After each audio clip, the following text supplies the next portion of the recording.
하나, 둘, 시작. 너에게 들려줄게 우리의 이야기를 자세히 들어봐봐 이 꿈이 보일 거야 고교학점 선도지구 진로 설계를 위한 교육과정 이야기. 여러분 안녕하세요. 앞으로 5회에 걸쳐 여러분과 함께 진로, 교육과정, 고교학점제, 선택 과목에 대해 이야기를 나누도록 하겠습니다. 저는 학성여고 교사 조혜동입니다. 오늘은 그 첫 시간으로 고교학점제, 교육과정 그게 뭐예요? 라는 주제로 이야기를 나눠보도록 하겠습니다. 자, 그럼 오늘 함께 이야기하실 분 소개하겠습니다. 울산시 교육청 중등교육과 명동선 장학사님, 안녕하세요. 울산고 교육과정 담당교사 이찬엽 선생님, 네, 반갑습니다. 그리고 학성여고 성신고 학부모님 네, 안녕하세요. 와 함께 하도록 하겠습니다. 소중한 시간 내주셔서 감사합니다. 자, 본격적으로 시작해 볼게요. 자, 우리 학성여고 학부모님, 교육과정이 뭔지 혹시 아시나요?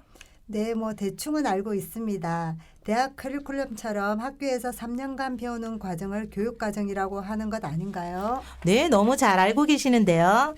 그럼 지금 학성여고 우리 부모님은, 어머님은 자녀가 어떤 교육과정을 배우는지 알고 계시나요? 글쎄요, 그건 잘 모르겠는데요. 사실 잘 들여다본 적이 없습니다. 부끄럽게도요. 부끄럽긴요. 저도 잘 몰라요. 다들 그러실걸요?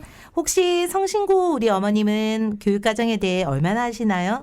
저는 가끔 학교 홈페이지에 들어가 보는데요. 사실 들어가서 봐도 우리 학교 다닐 때랑은 너무 달라서 무슨 말인지 잘 모르겠더라고요. 좀 복잡하기도 하고 보는 방법도 잘 모르겠고.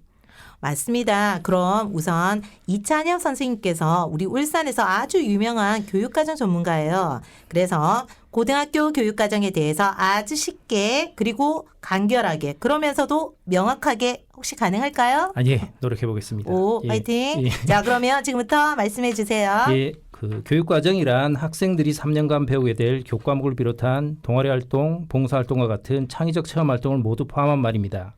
현재 고등학교는 3년간 교과는 180단위, 창의적 체험 활동은 24단위를 이수하는 것이 일반적입니다. 교과는 180단위라고 하셨는데 180단위는 무엇을 말하는 거예요? 네, 보통 1단위로 가면 일주일에 1시간이 수업이 들었다 이렇게 이해하시면 좋을 것 같습니다. 그 예를 들어서 국어가 일주일에 4시간이 들었다면 4단위가 되는 것입니다. 네. 그 창의적 체험 활동은 봉사활동, 진로활동, 자율활동, 동아리 활동을 말하는데요. 그 학교에서 수학여행도 가고 동아리 활동도 하고 진로 체험도 하지 않습니까? 바로 그런 활동들을 말합니다. 그 창의적 체험 활동은 대부분 학교에서 계획한 활동에 성실하게 참여하시면 되고요. 그 특별히 봉사활동 외에는 신경 쓰지 않으셔도 될 것 같습니다. 그럼 창체는 봉사활동만 신경 쓰면 되는 거예요? 네, 그렇습니다. 그 문제는 교과 부분입니다. 그 교과는 180단위 중에서 국어, 영어, 수학, 한국사와 같은 기초 영역, 사회, 과학과 같은 탐구 영역, 체육, 예술 영역, 정보, 기술 과정과 같은 생활 교육 영역으로 국가에서 제시하는 필수 이수 단위가 94단위이고 나머지 86단위는 학교에서 자율 편성을 하도록 되어 있습니다. 이 86단위를 어떻게 편성하느냐가 관건입니다.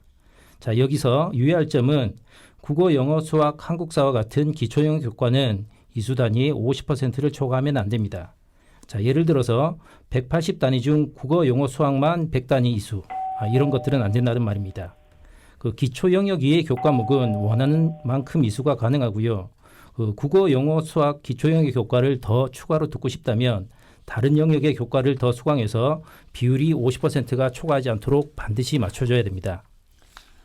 그렇군요. 그건 좀 이해가 되네요. 너무 국영수 중심의 학교 수업을 금지한다는 거군요. 그건 좋은 것 같네요. 예, 잘 이해하신 것 같습니다. 현재 1학년은 대부분 공통교육과정입니다.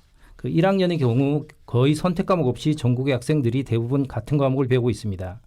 이후 2학년이 되면 기존의 이과 문과가 아닌 일반 선택 과목, 진로 선택 과목 중에서 자신이 필요하거나 흥미가 있는 과목을 선택해서 듣게 됩니다. 그 전에 말씀드렸던 학교에서의 자율 편성은 바로 여기에 해당된다고 보시면 됩니다.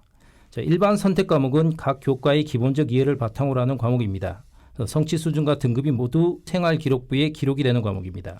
반면 진로 선택 과목은 교과 융합, 심화, 실생활 체험 등이 가능한 과목으로 등급은 제시되지 않고 성취 수준만 기록되는 과목입니다. 그렇다면 장하사님, 기존의 문과 이과라는 계열 구분이 없어졌다는 거는 학생들이 사회 과학 과목을 자유롭게 선택할 수 있다는 말이죠. 그렇게 해도 학생들이 수능을 보거나 대학 진학에 있어 신경 써야 할 부분이 있을 것 같은데요. 네. 2022학년도 수능부터는 국어 영역, 수학 영역, 탐구 과목을 자유롭게 선택할 수 있습니다. 국어 영역은 화법과 작문, 언어와 매체 즉 문법 중에서 선택하여 시험을 칠 수 있고요. 또 수학도 미적분, 확률과 통계, 기하 중에서 선택할 수 있습니다. 탐구는 기존처럼 사회탐구나 과학탐구 중에서만 선택을 해도 되고 사회탐구와 과학탐구를 각 한 과목씩 선택해도 됩니다. 단 각 대학에서 요구하는 탐구 과목이 정해져 있을 수 있기 때문에 확인은 반드시 해야 합니다.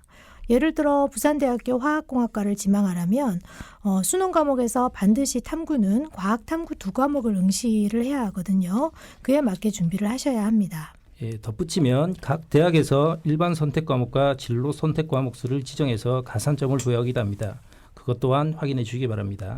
자, 예를 들어 서울대에서 진로 선택 과목을 3과목 이상 수강해야 가산점을 준다면 그 기준에 맞는 과목을 선택을 잘 해야 되겠지요. 아, 그렇군요. 과목을 단순히 선택만 하는 것이 아니라 진학에 관한 부분까지 고려하여 과목을 잘 선택해야겠네요. 그럼 2학년부터 선택하는 선택 과목은 학생이 직접 정하는 건가요? 아니면은 학교에서 대략적인 가이드라인을 정해주는 건가요? 네. 그 학생이 직접 선택해야 합니다. 물론 학교에서 필요하다고 생각해서 제시하는 학교 지정 과목도 있습니다만 기본적으로 자신이 들을 과목은 진로를 고려하여 스스로 선택을 해야 합니다. 자, 이런 점 때문에 학생들이 요즘 너무 고민이 많습니다. 사실 학생들은 자신이 무엇을 하고 싶은지 모르는 학생들이 많습니다. 자, 그래서 1학년 때 진로 관련 검사나 교육, 진로 체험 활동 등을 학교에서 많이 실시하려고 노력하고 있습니다. 그럼 학생이 원하면 원하는 과목을 모두 들을 수 있는 거예요? 학생들이 소수만 선택해도 과목이 한두 개가 아니잖아요. 학생이 원한다고 해서 모든 과목이 개설되고 있는 건 아닙니다. 특히 2학년 때는 일반 선택 과목 중에서 택하는 경우가 많고 학생들이 수능 가산점이나 대학에서 요구하는 과목에 맞춰 과목을 선택하다 보니까 그렇게 자유롭지는 않습니다. 자, 그러나 앞으로 대학 제도가 바뀌고 그 부분에서 자유로워지면 많은 과목이 개설될 것으로 생각합니다. 그래도 학교 개설 과목을 보니 꽤 독특한 과목들이 많이 있던데요. 3월의 가정통신문 내용을 보니 우리 애는 학교에서 공연 실습, 생물 실험, 프로그래밍 이런 과목도 선택할 수 있다고 되어 있더라고요. 근데 시간표에는 없는 것 같고. 네. 그 주로 진로 선택 과목을 보면 13명 이하로 운영되는 소인수 과목이나 거점형 수업인 연극, 교육학, 심리학, 마케팅, 사회문제탐구 등 이러한 생소한 과목들이 많이 개설된 것을 볼 수 있을 것입니다. 일반고에서도 특목고나 전문계고에서 개설된 과목을 들을 수 있거든요. 학교에서는 좀 더 많은 과목 선택권을 주기 위해서 이런 과목도 개설하여 수업을 열어주고자 노력하고 있습니다. 소인수나 거점요? 그게 뭔가요? 기존의 방과후 수업 같은 건가요? 소수의 학생들이 신청해서 일과 중에는 과목을 개설하지 못했지만 방과 후에라도 학생들이 들을 수 있도록 13명 미만의 과목도 개설을 하게 되는데요. 이것을 소인수 수업이라고 합니다. 그래도 학교 단위에서 개설하기 어려울 때는 여러 학교 학생들을 모아서 과목을 개설하기도 하거든요. 이것은 거점형 공동교육과정이라고 합니다. 또한 올해 초에 온라인으로 원격 수업을 했던 것처럼 온라인으로라도 과목을 이수할 수 있도록 교육청과 교육부 단위에서 수업을 개설해 주기도 합니다. 현재 울산광역시 교육청에서는 거점 수업과 온라인 공동교육과정을 개설해서 1,140여 명의 학생들이 수강을 하고 있고요. 이런 교육들은 모두 무료로 이루어지고 있습니다. 그렇군요. 그럼 학생이 마음만 먹으면 자신이 원하는 과목을 들을 수 있도록 되어 있네요. 네, 그렇습니다. 학생들이 진로를 정하면 진로에 따라서 과목을 선택하고 그 내용들이 진학과도 연결되는 그런 구조입니다. 그 진학과 관련된 내용은 또 다음 시간에 알아보도록 하겠습니다. 그럼 교육과정이 나온 김에 요즘 고교학점제라는 말들을 많이 들어보셨을 텐데요. 사실 지금 학성여고와 성신고는 고교학점제 연구학교와 선도학교를 운영하고 있거든요. 장하사님, 고교학점제가 무엇이죠? 네, 고교학점제는 교육과정과 아주 밀접한 관계가 있습니다. 대학의 교육과정을 떠올리시면 좀 쉬울 것 같아요. 대학에 입학하면 학생들이 먼저 수강 신청을 하잖아요. 자신이 듣고 싶은 과목을 수강 신청하여 자신만의 시간표를 완성하게 되지요. 그리고 수강 신청한 과목을 이수하면 학년이 올라가고 졸업을 하게 되잖아요. 고교학점제도 비슷합니다. 학생들이 공통 과목을 이수하고 그 다음부터 진로에 맞게 과목을 선택하지요. 그럼 그 과목에 대한 학점을 다 이수하면 졸업이 되는 겁니다.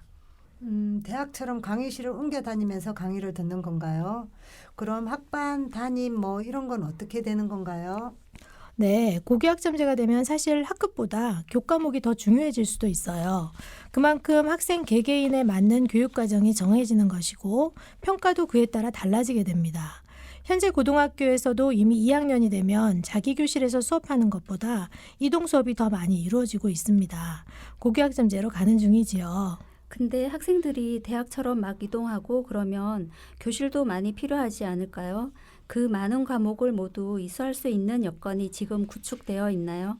그래서 고교학점제 준비를 위한 교과교실을 구축하는 데 많은 노력을 기울이고 있습니다. 인원에 따른 다양한 규모의 교실을 갖추고 학생들의 이동을 최적화하는 동선을 구축하기 위해서 많은 노력을 기울이고 있습니다. 울산광역시 교육청에서도 온라인 스튜디오나 학생들 공강에 따른 휴게실 구축에도 많은 노력을 기울이고 있습니다. 그런데 평소 학생들을 보면 이동 수업을 굉장히 힘들어하고 또 학교 환경을 바꾸려면 비용도 많이 드는데 장하사님, 왜 고교학점제가 필요한 거죠? 고교학점제의 목적은 학생 맞춤형 교육과정을 개설해서 개개인의 특성에 맞는 역량을 갖춘 학생들을 길러내는 겁니다. 이러한 학생들이 미래를 대비할 수 있게 하는 것이죠. 현재 다양한 직업들이 생겨나고 AI 기술도 나날이 발전하고 삶의 방식들도 달라지고 있잖아요. 이런 세상에 적합한 인재를 만들기 위해서 전 세계가 움직이고 있어요. 아, 그렇군요. 저도 어느 다큐멘터리에서 유럽의 고교학점제를 본 적이 있는데요. 이제 우리나라 교육도 선진국형 교육으로 바뀌어가고 있는 과정이 아닌가 생각이 듭니다. 자, 여러분, 오늘은 교육과정과 고교학점제에 대해서 간단히 살펴보았습니다. 조금 어려웠는지 모르겠지만 교육과정이 무엇인지, 그래서 내가 무슨 과목을 들어야 할지, 내 진로에 맞는 과목은 무엇일지 고민의 문을 열어준 시간이 되었으면 좋겠습니다. 오늘 학부모님, 이 시간 어떠셨나요? 네, 우리가 학교 다닐 때와는 확연히 다른 교육이 이루어지고 있다는 것을 알았고요. 교육 과정에 대해 좀 더 관심을 가져야겠다는 생각이 드네요. 고맙습니다. 저도 우리 아이가 어떤 진로를 가지고 있으며 또 어떤 대학에 진학하고 싶은지에 따라서 학교에서 배우는 교과목이 이렇게 다양하게 달라질 수 있다는 점에 놀랐고요. 또 교육 과정에 대해 공부해서 우리 아이에게 좀 도움이 되는 그런 엄마가 되어야겠다는 생각이 듭니다. 네, 다들 처음이지만 이렇게 진지하게 임해주셔서 너무 감사드립니다. 교육과정은 이제 고등학교 교육의 가장 심장이라고 생각을 합니다. 한 명의 아이도 포기하지 않는 교육을 위해 학생, 학부모, 교사가 모두 서로 협력하여 교육과정을 만들어 우리 학생들을 미래 인재로 키우는 데 최선을 다해야 할 것 같습니다. 여러분 모두 응원합니다. 이상으로 마치겠습니다. 고맙습니다. 예, 수고하셨습니다.